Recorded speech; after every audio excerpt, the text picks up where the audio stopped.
کر رہے ہو؟ دیکھا تو یوں لکیریں کاٹتے ہیں اور یوں مٹاتے ہیں، یوں کاٹتے اور یوں مٹاتے ہیں، کیا ضروری کام کر رہے ہو؟ آپ نے فرمایا کہ میں مخلوق کی اور اللہ کی، مالک اور غلام کی، اللہ اور بندوں کی صلح کرا رہا ہوں۔ فرمایا کہ صلح ہوئی؟ تو جانتے جواب کیا دیا بہلول رحمۃ اللہ۔ ہارون نے پوچھا کہ صلح ہو گئی؟ تو بہلول فرماتے ہیں کہ آج وہ تو مانتا ہے لیکن یہ نہیں مانتے، کہ آج وہ تو مانتا ہے لیکن یہ نہیں مانتے۔ بات پرانی ہو گئی، وقت گزر گیا، لیکن ایک مرتبہ پھر دیکھا بادشاہ ہارون رشید رحمۃ اللہ علیہ قبرستان میں پہنچے، دیکھا تو بہلول رحمۃ اللہ علیہ وہاں قبرستان میں بیٹھے ہوئے ہیں زمین پر، اور اسی دن کی طرح پھر وہی لکیریں مار رہے ہیں، یوں کاٹتے ہیں اور یوں مٹاتے ہیں، یوں کاٹتے اور مٹاتے ہیں۔ ہارون رشید رحمۃ اللہ نے پوچھا کہ بہلول اس روز بازار میں تھے، آج قبرستان میں ہو، خیر تو ہے، کیا کر رہے ہو؟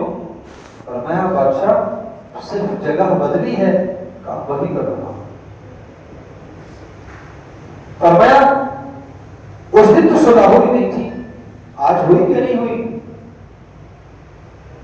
اس دن تو ہوئی نہیں تھی، آج ہوئی کہ نہیں ہوئی؟ تو بہلول رحمۃ اللہ نے فرمایا کہ آج یہ تو مانتے ہیں زمین والوں کے لیے، قبر والوں کے لیے، کہ آج یہ تو مانتے ہیں لیکن آج وہ نہیں مانتا۔ بھائیو مہلت ہے، وقت ہے اللہ کو منانے کا، اللہ کو راضی کرنے کا۔ انسان ہے، بشر ہے، گناہ ہو جاتے ہیں، جان کر بھی ہوتے ہیں، انجانے سے بھی ہوتے ہیں، لیکن اچھے گناہ گار وہ ہیں جو جلدی توبہ کرتے ہیں۔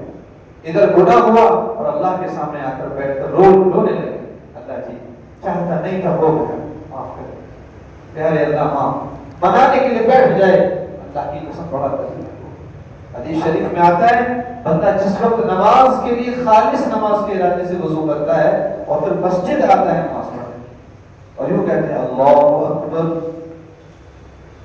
اتنا صرف حضرت علی رضی اللہ تعالیٰ عنہ فرماتے ہیں، ایک روایت کے مطابق فرمایا کہ صرف خالص نماز کے ارادے سے وضو کیا اور اللہ اکبر کہا، فرمایا اللہ اس ایک اللہ اکبر کہنے پر اتنا جلدی مان جاتے ہیں، اتنا جلدی راضی ہو جاتے ہیں، حکم آتا ہے بندے تجھے ایسا گناہوں سے پاک کیا جیسے ماں کے پیٹ سے پیدا ہوا ہو۔ کتنا کریم ہے وہ اللہ، کتنا پیار کرتا ہے ہم سے، ایسے کریم رب کو کہاں چھوڑ کر چلے جا رہے ہیں۔ میرے بھائیوں آج مہلت اور وقت ہے، اللہ سے اپنے گناہوں کی توبہ کریں، توبہ کرنے میں جلدی کریں، اور ایسی توبہ کریں کہ جس کے بعد پھر کبھی جان تک گناہ نہ کریں۔ خدا کی قسم گناہ کرنے سے انسان دنیا اور آخرت میں تباہ و برباد ہو جاتا ہے۔ گناہ کرنے کے بہت سارے نقصان، ایک بڑا نقصان یہ ہے گناہ کرنے کا کہ گناہ کرنے والے کی اثرات سب سے زیادہ اس کی روزی پر اور اس کی زندگی میں ہوتے ہیں۔ یہ کماتا رہے گا، سکون نہیں ملے گا، اکٹھا کرتا رہے گا، آتا ہوا نظر آئے اور جاتا ہوا نظر نہیں آئے گا۔ اللہ اس کے قلب میں سے سکون کو لے چھین لیتے ہیں۔ اور میرے بھائیوں گناہ کر ہم نے سب نے گناہ، کوئی ہمیں ایسا نہیں جس سے گناہ نہیں ہوئے، لیکن اللہ کے لیے توبہ کریں، گناہ جلدی توبہ کریں، توبہ کرنے سے اللہ راضی ہوتے ہیں۔ اللہ فرماتے ہیں کہ توبہ کرنے والے اور پاک رہنے والے اللہ کو پسند ہیں۔ میں آخری بات درج کروں، انسان کے جسم میں 12 اعضاء ایسے ہیں جن سے یہ گناہ کرتا ہے۔ انسان 12 اعضاء ہیں جن سے گناہ کرتا ہے۔ 2 ہاتھ ہیں، 2 اس کے پیر ہیں، 2 اس کی آنکھیں، 2 اس کے کان، 1 اس کی زبان ہے، 1 اس کا دماغ ہے اور 1 اس کا دل ہے۔ یہ 12 اعضاء انسان کے ہیں اور ایک اس کی شرم کا 12 اعضاء ہیں جن سے انسان گناہ کرتا ہے. ابھی مجھے حکم کیا تھا حضرت مولانا امام صاحب نے بھی اور ہمارے ساتھیوں نے بھی کہ آپ کو ذکر کا حلقہ لگانا ہے. میرے بھائیوں جانتے ہو ذکر کیا چیز ہے؟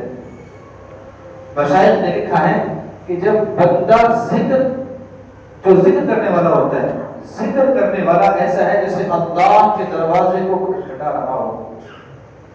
اور جب بندہ ذکر کرتا ہے نا، جب ذکر کر رہا ہوتا ہے تو وہ جیسے دروازے کو کھٹکھٹا رہا ہے، اور ذکر کرنے والا اللہ کے دروازے پر پہنچ جاتا ہے. میرے بھائیوں 12 اعضاء سے انسان گناہ کرتا ہے تو یہ فرمایا کہ اگر بندہ لا الہ الا اللہ کا ذکر کرے تو لا الہ الا اللہ میں 12 الفاظ ہیں. مشائخ فرماتے ہیں کہ آدمی اس ذکر کو کرتا ہے تو اللہ ان 12 الفاظ کے ذکر کرنے کی برکت سے اس کے 12 اعضاء سے جو گناہ ہوتے ہیں اللہ اسے معاف کرتے ہیں. حدیث شریف میں آتا ہے اللہ کے محبوب فرماتے ہیں کہ جو بندہ دن میں 100 مرتبہ لا الہ الا اللہ کہے، دن میں 100 مرتبہ لا الہ الا اللہ کہے، حضور ارشاد فرماتے ہیں جس کا مفہوم ہے کہ اللہ میدان آخرت میں 14ویں رات کے چاند کی طرح اس کے چہرے کو روشن فرمائے. اور ذکر کرنے سے انسان کا دل جو گناہ کرنے سے سیاہ ہو جاتا ہے کہ اس کی رغبت دین کی طرف نہیں چلتی، نیکی کے کام کی طرف نہیں چلتی. ذکر کرنے سے دل روشن ہوتا ہے، منور ہوتا ہے، اور اس دل میں پھر اللہ کی محبت